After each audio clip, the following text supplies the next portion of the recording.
What's up, CineNerds? I'm JP Cross, and with me today is my wonderful co-host, side host, whatever kind of host. I'm not a side chick, first of all. Co-host. Anyways, I'm Ryan. I think you guys know that by now. And before we dive into today's episode, click like, share, subscribe, follow, do all that fun stuff. And today, we are finally here. We are doing the 1988 Curse of the Queerwolf. And there's been a few of you guys in our chat and along the way that have pushed for this to happen, and Ryan's been very hesitant for months over this. And By the way, I will just say this. I was right in my hesitancy because this is fucking atrocious. Let's go. this movie is not atrocious. Atrocious, dude. Listen, your shit-eating grin right now is the only reason I found any humor in any parts of this movie, because all I could think at certain moments was this dumbass is laughing at this right now. So I would laugh because I was thinking of you laughing. So fuck off. This movie's awful. End of review. We're done. In fact, I will say this is worse than Party Animal. Oh, no way. Way. This is my only gripe about this movie is I wish it was shot better. Everything else, no That's notes. your only gripe? Everything else, no notes. Perfect movie. Okay. Now I know your mom dropped you on your head as a baby. It's true. Now, so Quickest you got- review ever. We're 1 minute and 39 seconds. Done. we're done. Ready to give scores? 0. No, just kidding. I won't go that low. So if you've never seen Curse of the Queerwolf, this is a film done by Mark Pirro.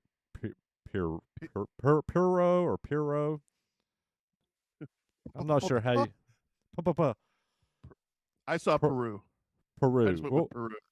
Pirru. We'll go with Mark Peru, which he's actually been on my Facebook for multiple years. I should be able to, you would think I would pronounce his name, and I've been a fan of this movie since I first saw this movie. And like, I didn't see this movie until like the early mid 2000s, so I was a little late to seeing this movie.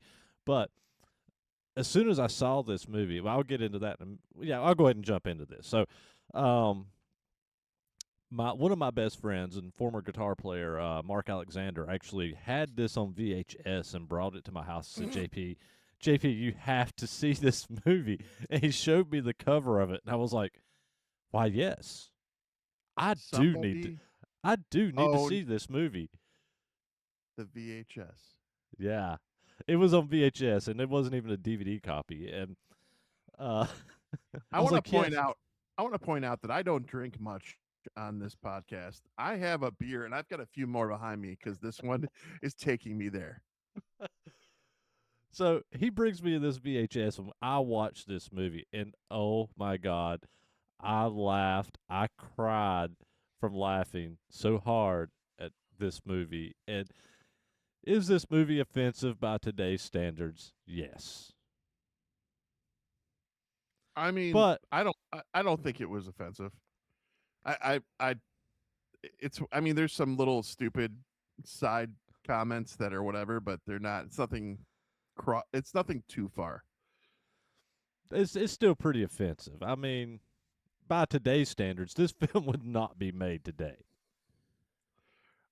I mean, for the budget it had, and for some like college person or someone making this, I'm sure maybe it would. So I first, like I said, I saw this on VHS in the early mid 2000s from Mark Alexander, and I just fucking adored this movie so much that I had one of those VHS DVD burner players that I actually took his VHS and copied it to a DVD disc, so I had like a disc with this film on it, so I had it because I couldn't find it anywhere back then. It wasn't like readily available. So And still pretty early days of the internet for somewhat. It was kind of an obscure, hard film to find. so let's rewind here. So since then, have you bought it? Oh Do you own yes, a copy that you bought? yes, yes. I have a DVD copy of this. And the director on his website, he has a 4-pack with this, a Polish Vampire in Burbank, and two of his other movies, and you can order them for I think it's like $40. You get them, and he signs it, and like I want to order that copy. Didn't you say, and I really hope it was a nightmare, but didn't you say that there was a prequel? Yeah, a Polish vampire in That Burbank. that's what it's called. Jesus. I'm sorry. Listen, I know Megan thinks it's a good movie. I know you think it's a good movie. I know Rick thinks it's a good movie. This one is not for me. But let's So dig into this. so actually, I'm gonna point out something. So during the maybe about halfway through in this movie, do you remember where the main guy character is sitting in bed watching a movie? His Yeah. girlfriend goes out, and you see the movie. And it's like skeletons dancing and hugging together. You remember this? Okay. That is actually a scene from a Polish vampire in Burbank. Yay. I'll leave that scene to the most of that movie that I'll see. um, no, we gotta review that one too. We're doing this one. We gotta I do the mean, prequel. if you force me to, as one of your choices, that's your prerogative, and I will have to follow suit. But I'm doubtful. I mean, at least that one just about a Polish vampire. So we'll see how that goes. There is a Queerwolf in it. Of course. So was Polish Vampire made before or after they made Queerwolf?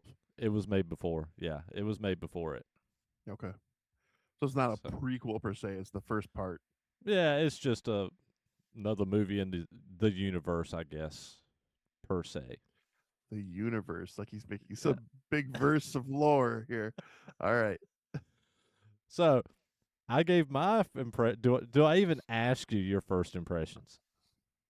Well, my first impression is what I said initially is before, is that there. I mean, don't get me wrong. There's some moments where I was like, "Get the fuck out of here," and I'm laughing, but it's only because all I could think about was JP's shit-eating grin, laughing at these stupid moments. Um, I thought I misheard him. I spit out my drink because I did laugh at homicide, Homicide. the homicide detective, and so I mean, don't get me wrong. There's some and the poofers and the poofies, and the all the backdoor references throughout the movie, like the priest going, "Let's go in the back way," or "All behind us now." Like, there's just so many things. First impressions, though, like the cinematography was so rough. The story, you can tell the budget's low. I just this movie was confusing, not sexually. It was confusing in the sense that it was almost trying to be serious, but that it had these comedic attempts. We'll say attempts. And I just couldn't I like when a budget conscious movie is it understands its path. I like when it's either serious or it's not, and they understand that it's going to be what it is and shit, and they do their thing. And I just felt like sometimes they went off the comedic path here and tried to be serious. I mean, there was an underlying story, an attempt of some kind of organization. I don't know, man. This one was rough. And before we watched this, I thought it was I thought it was like an early 2000s movie or something. I didn't know it was an 88 movie, so that made it even worse. I don't know where you get that you thought that there was going to be anything or what you even found halfway serious in this movie because start to finish, this movie is Hi- comedic. It is comedy. It No, is comedy his gold. relationship, his love with his lady, when his friend and him are talking about the relationship aspects, he's talking about what things he wants out of life, and all these little elements are way too serious. Like I just couldn't but then I so honestly the little like puns aside, the doctor's office, the way the way they would torture the patients into hating smoking or drinking and those moments reminded me of Benny Hill, and I kind of appreciated those. I'm not gonna lie, that was definitely Benny Hill shit. So Well, his I was cool for coworker, that. yeah, his coworker. Okay, full stop for a second before I even jump into the coworker. So if you've never seen Curse of the Richard, Queerwolf, if you've never seen Curse of the Queerwolf, this film is a comedic film. It's not a horror film. It is a comedic film that Ryan says has some seriousness to it, but it's a comedic film. It's a comedy about a. They kind of talk about it on the news as a sexually transmitted disease that turns you into a cross dresser. Is kind of what they say, but essentially, if you get bit by Queerwolf, you become a Queerwolf, and it's about this guy Larry. It's going through his life of him turning into a Queerwolf, uh, Larry. and that's essentially what the movie is about. He has a girlfriend. He works at a therapy doctor's office, like Ryan was saying, where they try to break people from having eating disorders or smoking or drinking, blah blah blah. Um, that's essentially the movie, and there's also people hunting these queer wolves, but That they're so stereotypical too. There's a priest, there's a guy with a freaking fire, like fire on a stick, yeah, and then they're there's walking around the with killers. they're walking around with torches. Yeah, Oh no, torches and a silver dildo. because the only way to kill a queer wolf is a silver dildo in the ass. The, the gypsy part where she's sniffing it and saying they're these are hard to polish after they're used. Like those were the like I found myself chuckling, but only because you doing that exact laugh you just did. You're kind of like it's a little Marty McFly laugh that you got going on. Oh, I I mean, literally heard it. I could hear you laughing through this entire movie while I was watching it. Almost at my torture. I felt like you were laughing kind of at the fact that you made me watch this. so his friend you meet that he works with is his coworker, and his friend is Richard. Richard. He is a freak. Like one of the beginning parts of the film, it starts with them in a strip club, and Richard is sitting there going, "Look at that babe! What a piece of poon!" He calls her a piece of poon.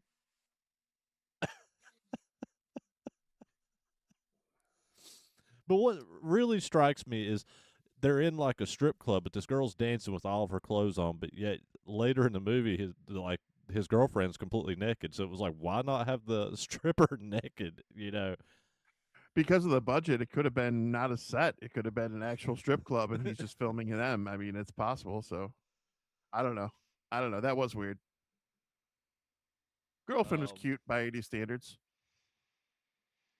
yeah. No, his girlfriend was a very attractive lady for 80s She standards. Yeah. she made me feel not as dirty about watching this movie. But then, there's scenes in this movie with like, let's go back to Richard, where he's calling Larry and going, "Hey, let's go out tonight." And he's just literally nonchalantly laying on his bed with nothing but like 50 porno mags spread out across his bed while he's on the phone talking about going and finding picking up picking up chicks, essentially. Um while he's there with his girlfriend. And he's not openly cheating. He's going out every night and cheating on his girlfriend. Um which was ridiculous because he would go out to pick up these chicks and then talk about how much he loves his girlfriend. Yeah, that whole thing was weird. But the other aspect I do want to touch base on here is first of all, with Larry being a queer wolf, his last name is Smallbutt, Mm-hmm. which is I don't know, that was just weird to begin with. Especially I think there was an interview by a reporter talking about him at some point, and said something and said Mr. Smallbutt. I thought that was crazy. But the best friend, his name is not. It's not just Richard, which dick. I mean, this movie's intense. Anyways, Richard Cheese, though. So I have a question about that. So there's isn't there a band, Richard Cheese? And this, I swear there's a band, and I was wondering if it got named because of this. I don't know a band named that, but I would I love swear to there's listen a to. band called Richard. I would love to listen to them, and I'd love to meet them to ask them if this was inspired by Curse of the Queerwolf. uh, yeah, hold on, I'm looking this up because this is gonna bother me if I don't. Yeah, it is Richard Cheese and Lounge Against the Machine. He's like a kind of like, from my understanding, it's kind of like what's the they do the old school music with the orchestra and the cello behind them, and but they're modern songs like Rage Against the Machine and stuff. Postmodern jukebox. He Mm. does stuff like that, and I think he's actually worked with them. So that'd be funny if he was named after that. God, I hope. um, but there's all kinds of great. There's so many funny parts. Like after he goes home after this, he goes and gets in bed with his girlfriend, and when he goes down on her, he starts gurgling. Mm. I don't think I remember that. Yeah, he goes down on her and he starts gurgling. Then it cuts to the next scene with him gurgling mouthwash, which I found hilarious. He didn't just gurgle the mouth. He gurgled mouthwash in the water or whatever, like 3 or 4 times. If I had ever done that next to my wife, she would have punched me. But they started the gurgling sound while he was like going down on her, which I don't know. I got so Was that tickled at this, and was that intentional or was it an audio mess up? oh, I think it had to. It had to be intentional, man. It was just it was too good. It was amazing. I don't remember catching that. So sorry. Um, I'm surprised that you've the one thing that I figured you would hate about this movie, and I'm surprised you not said anything about it. So there is multiple murders, which the murders are just ridiculous, like you said, Benny Hill comedy. But then there's also 3 deaths of puppies and dogs in this film. Well, we haven't gotten there. We're only what? We're 17 minutes in here. Yeah, I'm just jumping ahead because there are multiple dogs that are killed in this. Not what actually, but what's the third one? I only know about two. There was a knife throwing one, and there was a okay. microwave. The first one was his. He had an adult dog that his girlfriend said he liked the dog better than her, and he's like, yeah, because the dog listens to me, unlike you. And he told the dog to sit, and then he backed his car up and ran over it because the dog listened and didn't move. It sit where That's he right. Yeah. left him, and so she felt bad when got him a puppy, and he accidentally threw a knife, and that one got gone. And then they get another one, and that one crawled in the microwave as he was heating up his food, and while him and his girlfriend were arguing, and he closed the door and started it, and that's where the third puppy went. So yeah, there was 3 of them, and I thought there was a comment I found that no dogs were harmed in the making of this film. so. We shot them after the party. No, it says we shot them all at the rap party. Yeah, at the rap Uh, party. Yeah. so yeah, I actually quoted that, put that in my notes.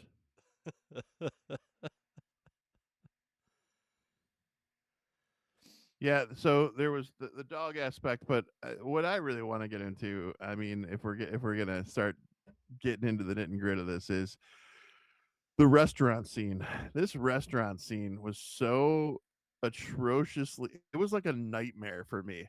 It was. It's just every. Which one? What do you mean? Which one? The restaurant sequence when they're all at the table at the end because the Oh, guys okay, yeah. chasing him. They don't think that he's a queerwolf any longer. They think he's okay because he's wearing the talisman. He's wearing the And talisman, but what is the talisman made of? So let's back up just for a second before we get to that. So he turns into a queerwolf, and he wakes up. He doesn't realize he wakes up in a men's what do you call those? Like a bathhouse? a sauna, yeah, like a sauna. Yeah, Yeah. like a men's bathhouse sauna, and like all these men. There's like tons of men around there smiling and giving him a thumbs up. I guess And to your point, sorry to interrupt, but to your point, to give a little more depth to that. So the curse of the Queerwolf is every month, like a werewolf on the full moon, he transforms into a transvestite because a transvestite who got by him that actually looked like I think that was a real woman that they used when that was definitely a real yeah woman that they and, used. and that was one of the people that he was cheating with, and when he got to a southern area, the reality was there, and the things that he screamed and his buddy heard in the next room were quite comedic. But he would transform, and the first full moon that came out, he lit he was walking funny after, we'll say that, but he woke up in that sauna, that thing, but he was walking funny, and all of a sudden flowers are getting delivered to his house. He's getting all these calls from all these people calling him all these different nicknames, and you're not aware of what happened. You just can assume, and it's quite uncomfortable, especially as as the guy was walking. You could see how uncomfortable. Yeah, and then during after all this, like, or actually before this, he actually accidentally runs into a gypsy with his car. He helps her up, and she sees in his hand the pansygram, which is a pansy, the 5-pointed pansy flower in his hand. Like werewolves, you're supposed to see the pentagram in their hand as a sign as they're a werewolf. Well, this one has a pansygram, and so she tells him. Then all that happens with the bathhouse, and then so he goes back to the gypsy like the following day. And it's like, hey, there's got to be a way to stop this. She says, yeah. And she pulls out the silver dildo, and that's when Ryan said a minute ago. She makes the comment about these are so hard to polish after they're used and this and that. But she said, "Oh, well, there's something else we can do too. You can wear this talisman, but you can never take it off. Whether you have sex, no matter what, you have to have this talisman on for the rest of your life, or you will turn into a queerwolf." That the talisman is this gold chain I with thought it a was silver. picture. Is it silver? Because I thought it was It looked gold. like it, looked like it was silver from All right. Well, the copy it's a I bit. saw. It's a chain. It's a It's a chain. it's It's a a chain chain. talisman. It's a chain with this picture of John Wayne. Come on, What? that is I didn't notice that. yeah, it's a picture of John Wayne on the talisman. How did you not notice this? That's the big thing that, like, you have to believe in the Duke. JP, It's there was nothing I had to break this up into 3 parts. That's how bad it was, and I was like, this is horrible." Like, I no, literally paused it 3 different times. there's a So whole I missed little bits. there's a whole comedic part of between him and the gypsy where she's telling him like you have to believe in what John Wayne and what the Duke stands for. You have to really believe what he is and who he stands for. If you don't, you will turn into a queerwolf. There's a whole speech about it, which is hilarious. Yeah, I think I went away in my head at that point.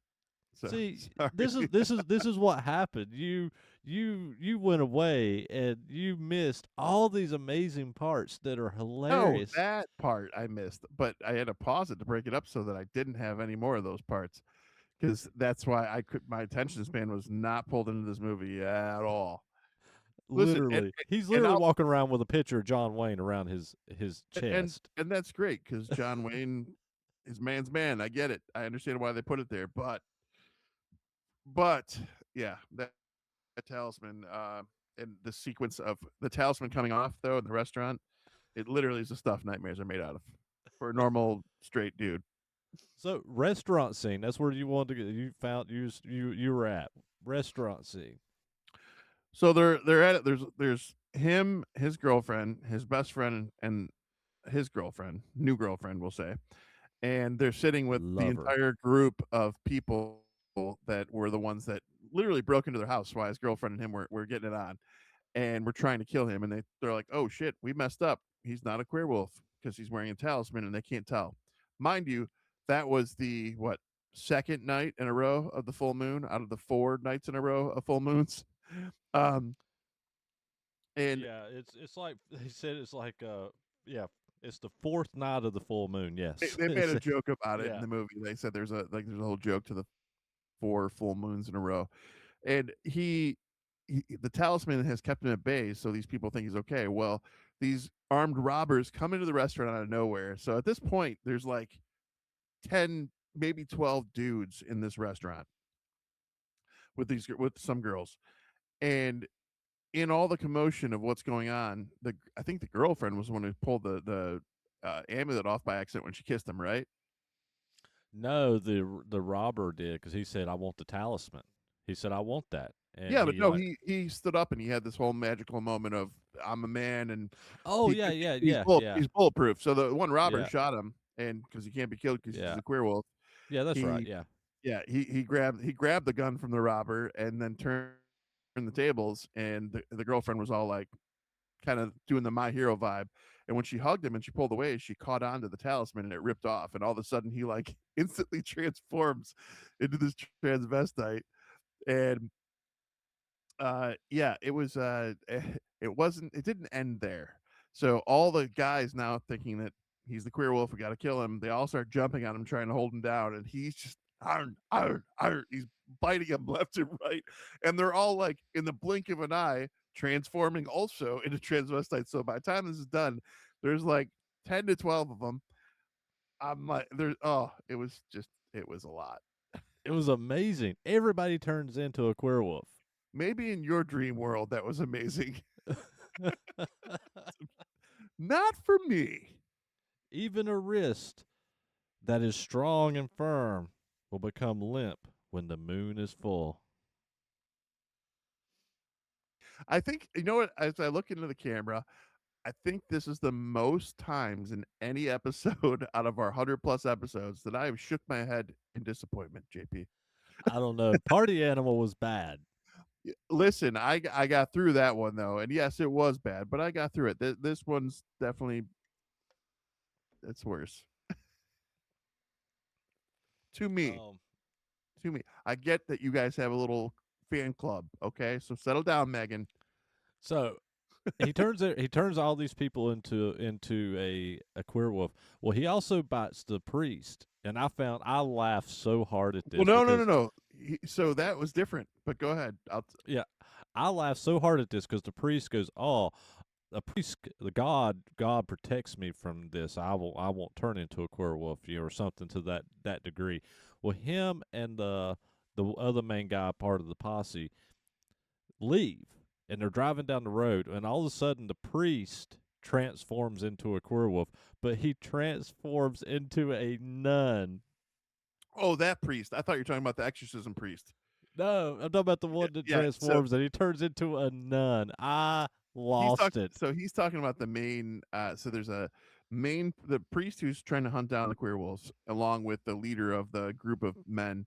They were like men of God cannot be turned into a queer wolf. Blah blah blah. And they both have been bitten and they hadn't transformed yet. And they're in the car, and the one dude looks over, and no, just the priest was bitten. And the dude looks over, and all of a sudden he's a nun. He's straight up cross dressing nun, and he bites the other guy, and now they're both in that realm.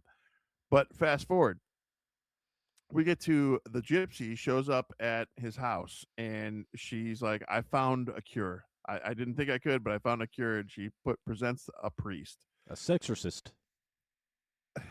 a sexorcist. Yes. Uh, God, every time I think I get more disappointed with this movie. And what happens with this priest, this sexorcist, is even I think it's even funnier than the nun aspect, because of how it goes down. So he's a man of God, he can't be turned to, right?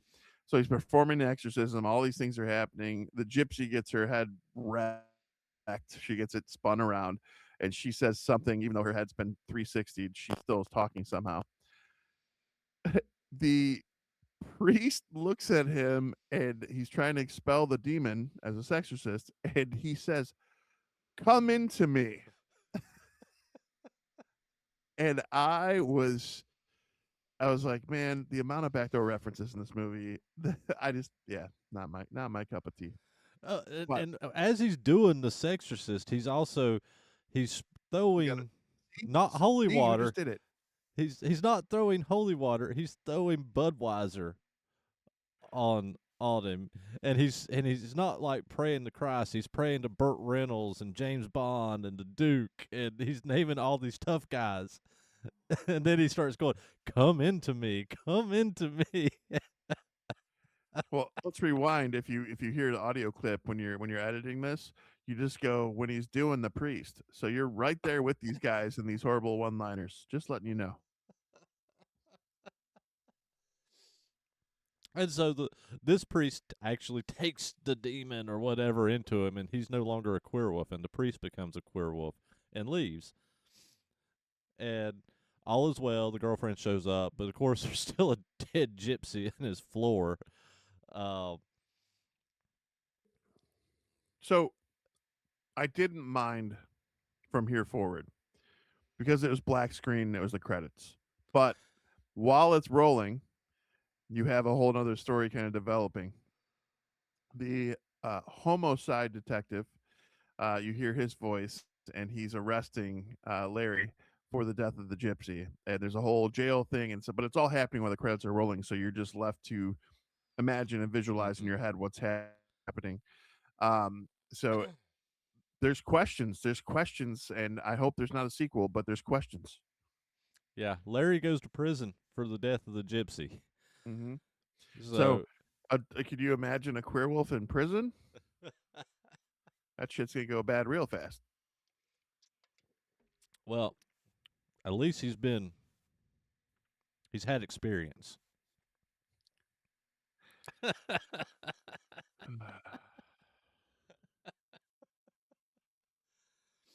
So before we dive into our actual review and thoughts on this film, I want to talk real quick because we mentioned it a little bit. The Benny Hill stuff at the office, the doctor's office with Richard. Richard kills three people. Like Richard unalives three people in this film, and one of them, the first one is a girl that is obsessed with eating. She's a big girl, and her name is Mrs. Thyroid. So Uh, go ahead. I was gonna say the alcoholic dude, because Larry shows up at the office for that one. He had been out for the other ones, and Larry shows up and he goes, "I don't think he was that big when we started." And little things like that. The smoker turning gray because they put so much carbon monoxide in him. It was Yeah, yeah. He kills all three of them. One of them from overeating, overstuffing, or then one from over inhaling carbon monoxide from trying to stop him from smoking. Then the other one, he keeps feeding him alcohol to try to keep him from drinking, and he ends up unaliving all three of these people in the office. So, and you're right, they're all Benny Hill comedic parts, and they're hilarious. But he unalives three people, and there's no consequences for him. you can tell he's got some influences from Mel Brooks. I mean, it's got some of those Benny Hill, Mel Brooks, all that stuff. It's got that just dry humor. So Yeah, yeah. It's dry perverse humor. yeah. I love it. I laugh start to finish every time I watch this film. I laughed the other day when I watched it. I was like, "Oh my god, this movie's so funny." I can't get enough of it. Me too. Me too. So budget, we didn't. I know you already know the budget. We talked about this, but to let the everybody listening know, this film was done for estimated $10,000. So it was But a small budget. and JP and I had looked it up before too because we were under the impression it was much smaller. It was like 1,500, but we the only thing we could find after we thought that was the 10K mark. So again, estimated is accurate. Yeah. So this film had no budget at all. And it honestly, if you watch this movie with the cameras they're using, the lighting or lack of lighting, because there's no lighting in this film. Like the film looks bad.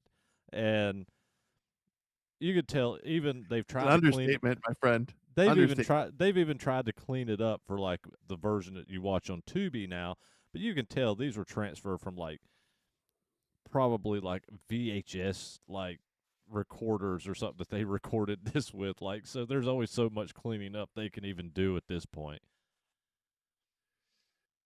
Yeah, no, I mean, again, I'm I'm trying to find a semblance of some kind of rationale here with this movie, and be honest in my judgment of it. I just, but for me, like this movie was definitely rough.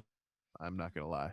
Well, But let's just you never hold on, before we do that, I just want to give JP credit here too. Not once did he say this movie was like epically amazing or anything great. He was like, "No, it's horrible, but it's hilarious." Like you were honest about it, and I respect that. That's cool. But I just I don't understand the cult following aspect, at least in our listeners, with this movie. So I don't know. I do. I think it's hilarious start to finish. I've watched this movie I don't know how many times. It's I yeah. believe it because you thought the party animal was hilarious too. It is. All Listen, right. there's a small audience for this kind of shit, and you're it. You and Megan, I guess, and maybe I'm Rick. I'm one of them. All right. Hop into your review of this. Let's get the bad news out of the way. Uh, to your old guitar player, say fuck you because it's your fault I had to watch this movie. That's how I'll start. Uh, this movie, um, it's not as horrible as I'm making it. I'm just gonna say that this movie is definitely not for me. It doesn't mean it's a bad movie per se. I mean, it's pretty bad, but it doesn't mean that it's. I'm just being over the top because this isn't my vibe. This to me, the equivalent of what I'm saying is essentially when my son or any gay people I know have to watch heterosexual sex or any references in that regard. It's uncomfortable. And this movie gets uncomfortable. I mean, the restaurant scene alone, these fucking dudes are popping off like gremlins. I mean, they're literally multiplying like gremlins. And I just was like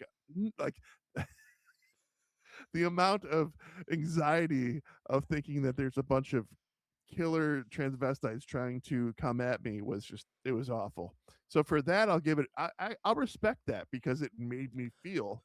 But they're not trying to hurt you. They just want to They give you want some to they want to give you bite- some loving. they want to bite and sexualize. Yeah, I get it. Which is even more horrific than death.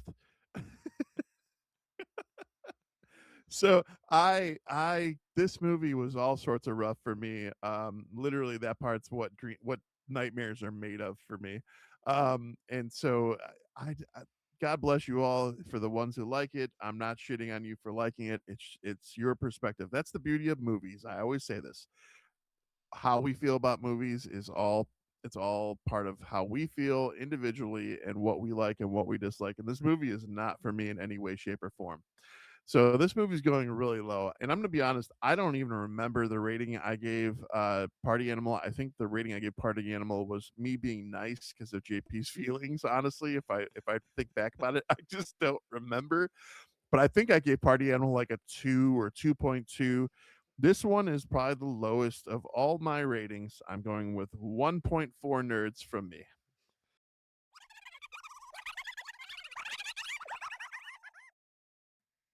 You know what? I just gave my review away. I'm gonna have to edit that last little part. Just put, you know what? Because you've done this far, just put a little bloop over it. I'll do a Yeah, bloop. So yeah. you Look, guys look, listening now, there's gonna be a beep at we what I so gave Ichi. we to give you guys context, we fucked ourselves up here because normally we film sequentially for when we are airing these, and we did these out of order.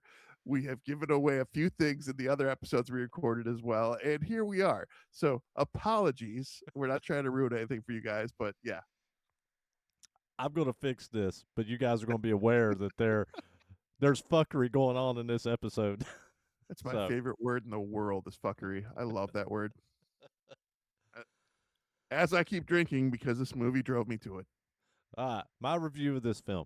Okay, I have seen this movie probably a dozen times through the years since I was introduced to it on VHS. I might add, and man, I have laughed my ass off every time I've watched this film. I fucking adore this film. Now, this film has its issues, and listen, and I mentioned them briefly a minute ago.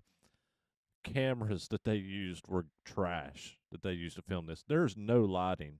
I don't think they used any lighting at all in any of the making of this film. So this film looks awful. I mean, it looks awful. Even like watching a restored version on Tubi, that is a restored version, it looks rough. So that's my issues with this movie.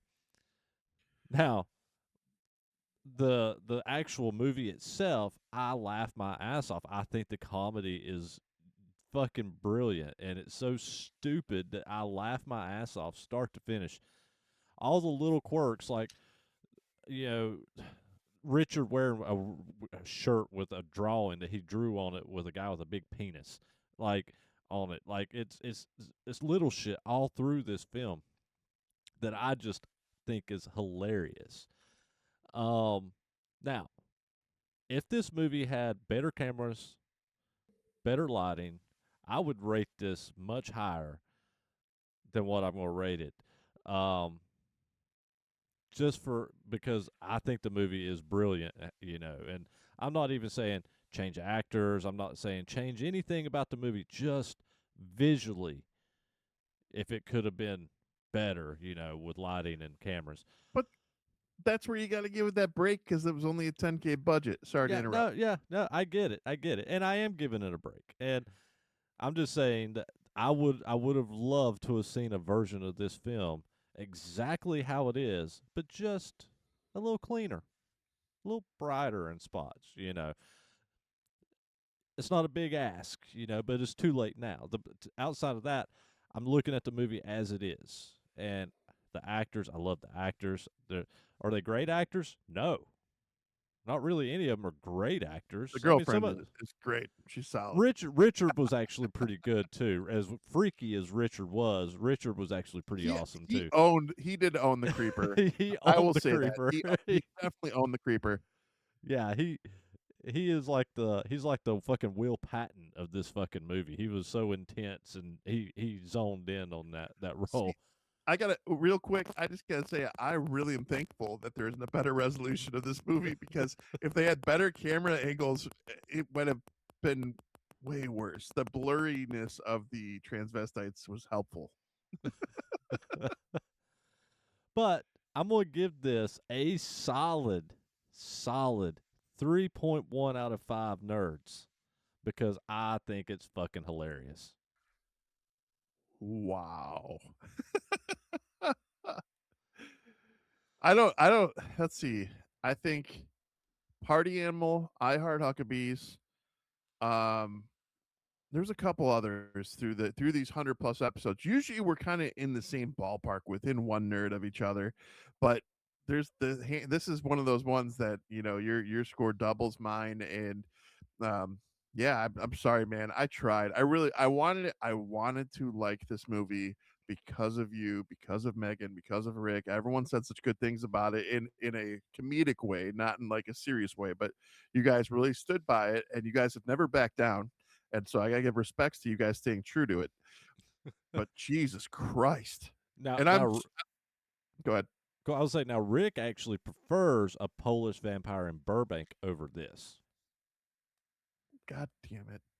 Well, if I'm desperate and I can't find anything to watch, I'll go over. I'll add that some year, someday. I say it in that order for a reason. No, but I guess so. I really, really have to give credit and respect, and this isn't because he's on your friends list on Facebook, but despite me tearing it apart, I do think well of Mark Peru, and the reason I'm going to say this is because I love anyone who is putting forth their best effort to make an independent film with low budgets, with mediocre casts, they're doing the best they can with what they have. I always have to give respect to that. So, even though this movie isn't for me, clearly it's for some. And I mean, you've impressed the hell out of JP and made a lifetime of memories for this guy. And I want to point out that isn't just a lifetime of memories. He's gone back to this for 18 hours of his life. 18 hours he's committed to watching this film a dozen times. I I need to point that out because those are 18 hours you can never get back, JP. Don't want them back. Worth it. I mean, maybe you know what? I know why you like this movie. I know why it is. You dream about having a free pass once a month on a full moon. I mean, could be. Hey, It's to 20. each their own. It's 2025. It's not 1988 anymore.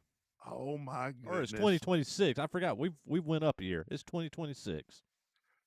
Well, at least there was more awareness of this kind of thing back then. I mean, we had Ryan White and we had the whole AIDS pandemic. And I mean, times have changed. You're absolutely right. And not to get too serious because this episode is what it is, but like there's a different day and age right now, and I love the acceptance aspect of everything.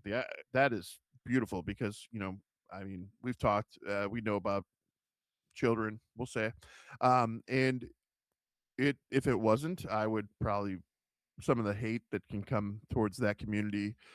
I would probably be killing people because I can't handle bigots and negative bullshit. Love who you're gonna love, be who you're gonna be. Doesn't mean I need to watch it on a film, but love who you're gonna love and be who you're gonna be always. And there's some offensive stuff by today's standards in this film, but there's also they make fun of the biggest. Look at the rednecks in my image behind me. They're making fun of those guys. Oh They're my making god. they're making fun of the priest and the lynch mob that's chasing down the queer wolf. They're making fun of these bigots. And notice, I hate to say this because it's our people, JP. Notice it's all white males. And the hillbillies, they cracked me up now that you brought them up. They cracked me up because you could clearly see that they had teeth pieces in, like fake teeth. And then the one hillbilly who was wearing the long johns, he also had on like some badass Adidas. So I was like, they scrolled down by accident, and I was like, oh, I like those Adidas. Those are cool. You got any recommendations? Oh Jesus. I don't have recommendations. But I'm going to talk about something unique. I started a new job recently, and at my new job, I had the privilege of talking to some younger people. And some of my first questions, getting to know people, usually is, "What's your favorite band? What's your favorite movie?" Because I'll tell you what, favorite band, favorite movie tells a lot about individuals. And the one person who's at my job, he is a complete movie buff. Not the genre that I like per se, but he loves movies. And you're gonna know this name of this movie because I'm not gonna remember it. It's an Italian movie, and it was based off the manga that Dylan Dog was based off of. It's like a Morte or um, what is it? I've not. I know what you're talking about, but I have not seen it. All right, give me one sec. So while I'm talking about that, I talked to another young girl, who she's 21, and I asked her favorite movie, and she said La La Land. It's like a 2015 movie. Yeah. I have not seen these movies, so hearing from other people is always a plus to me about these kind of things. Oh, here it is. It's Della Morte Dell'Amore, and it's by the same person who wrote Dylan Dog. And so when my friend told me that, because I was like, "Wait, you like foreign Italian film and it's horror?" I go, "Let's go!" And he sent me the pic, and it had that. So La La Land and that movie, Diamante d'Amore, whatever it is. I'm going to be looking for those. And I'm going to be checking them out because I don't expand my horizons too often, and those two movies I think are interesting. Yeah. I'll be interested in the Dylan Dog one. La La Land, I know what that one is. I'm not going to be interested in that. But the one with Dylan Dog Ryder, yeah. So to that point, my wife and I have been together almost 25 years this year, and I think I've watched one chick flick with her in the entirety of all that time. So I'm not a big like romantic or rom com, any of that kind of stuff guy normally. But La La Land, I guess, has that vibe. So we'll see. Yeah. So, my recommendation, and I've not got to season 2 yet, and it's been out for a handful of months now. But just did a rewatch of Twisted Metal the series, and Jesus, I love that series. That It series is so good, and I I cannot wait to actually get to season 2 finally. Well, I've only seen season one as well, so that's kind of funny you bring that up. And I know that two released and three is in the works because they like is it Paramount who has that or is it Peacock? It's on Peacock. Yeah, I knew it was one of the P's, but they're really vested in it. They've gotten good results out of it, and they're really committed to putting the right budget into it. And it seems like from the previews I've seen for season 2, it seems like it's expanding in the right area. I've heard season 2 is way better than the first season, and I I loved the first season when I watched it, and I just rewatched it, and I'm not a big Anthony Mackie fan. I'm not. I'm not a big I Anthony am. Mackie fan. I'm here for him. But and even when he first casted him, I started seeing stuff like the trailers for this series when it initially came out a few years ago. I was like, Anthony Mackie, I don't know. Well, I ended up watching it, and man, I love Anthony Mackie. Completely embraced the camp of that role, and Anthony Mackie to me knocks it out of the park. Like it gave me actual appreciation for him because I wasn't a fan of his. Michael B. Jordan and Anthony Mackie are probably my two favorite African American actors right now. I love them. I'm sorry, they're in the top 3. Idris always wins. Idris is amazing. Yeah. Idris You Elba know, always wins. he's amazing. I can't. Yeah. So yeah, I no, it gave me a huge appreciation for Anthony Mackie, and I liked Anthony Mackie and Falcon and the Winter Soldier. I really enjoyed him in that too. But the way he does his role in Twisted Metal, he completely embraces that it's a campy story and a campy role, and he just for me as a person that loves that kind of film, he slugs it out of the park. Like is absolute. I'd love to see him do more roles like this. Like he's fantastic in it. Yeah. So you mentioned Falcon and the Winter Soldier. I loved that series, and I loved the Brave New World Captain America a lot because of Anthony Mackie and because of the way they incorporated the other Captain America that was he was the black Captain America that they kind of made disappear, if you will. The way that storyline, the way that story arc was presented, the way that it was carried, the way that it was executed, all aspects of it, I appreciated, I respected, and I thought it was done so tastefully. So it's amazing to me sometimes when people kind of attack the woke aspects of things, but when it's done right, it matters. And in this instance, I felt like it mattered. So Anthony Mackie won me over a lot with those two series before even seeing Twisted Metal. Yeah, yeah. Well, I saw Twisted Metal obviously long before um, Brave New World, but I can't remember what watched first, what came out first, Twisted Metal or Falcon and Winter Soldier. But Twisted Metal did. Then I probably I had to watch Twisted Metal first. Then I love the Twisted Metal series because it's a different approach to the video game show, right? So it's like basically when you're playing the video game, you don't really have backstory to these characters. You just are playing as them, and you have their abilities, and you're just having fun beating the shit out of the other cars, and it's awesome. It's well, you get those backstories after you beat the game. Well, yeah, but it's I don't know. It's not as big of a deep dive because it was like we're talking like PlayStation 1, right? I mean, those things, and into PlayStation 2, there was obviously sequels, but like And PlayStation 3. yeah, I think on PlayStation 5 you can download the old school ones too, all of them, and play them still. So, but that aside though, like the way they're developing these characters and giving them substance and giving them intense backstory and more character, I love it. It's great. Good call out. I like that. All righty. CineNerdsPodcast.com. Like, share, follow, subscribe. Do all that stuff. We've talked about it. Yeah. Yeah. And all the episodes are on there. Follow YouTube. Follow the Spotify. Follow the Apple Podcast. Do all that. So, till next time. CineNerds out. Later.